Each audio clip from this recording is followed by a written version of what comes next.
I want to rest this particular message, this particular study, this particular lesson on what Joel says in verse 28, where Joel focuses on these words, the words prophecy, the words dreams, and the word visions.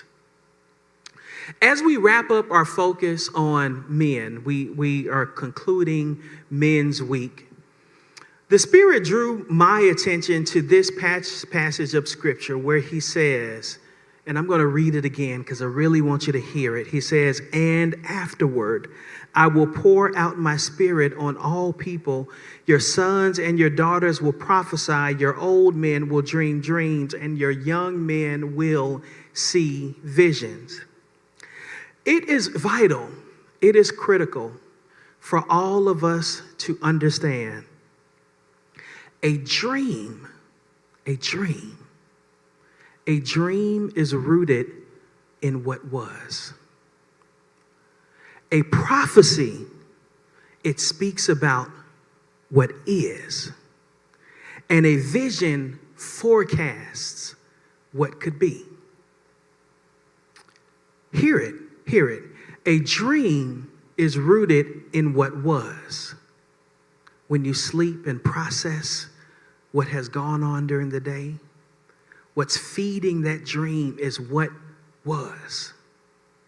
A prophecy, a proclamation, speaks about what is. And a vision forecasts what could be.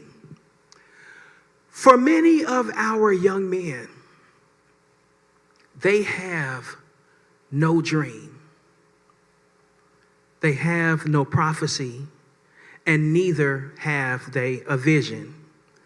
And without a dream and without a vision, there is nothing to look forward to. There is nothing that inspires and nothing that puts a fire in your belly to go out in the world and be a force for what God's blessing is, to operate in God's calling on your life, to move in ways that you were uniquely designed to do and to move for. Without a vision and without a prophecy and without a dream, there can be no hope.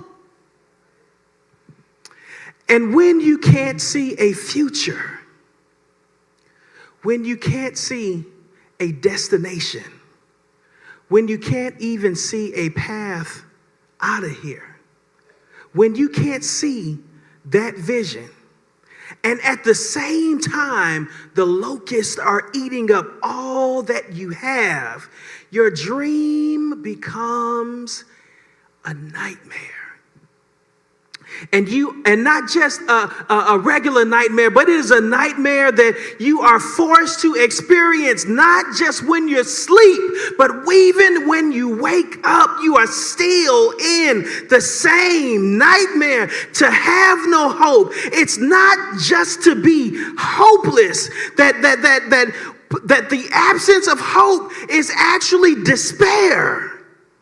It is a lack of purpose. It is a kind of spiritual emptiness that, if left unattended to, it turns to pessimism, it turns into bitterness, and not too long thereafter, it becomes violence. And this is not violence for the sake of violence. It is violence to let you know that I'm here. To let you know that I mean something.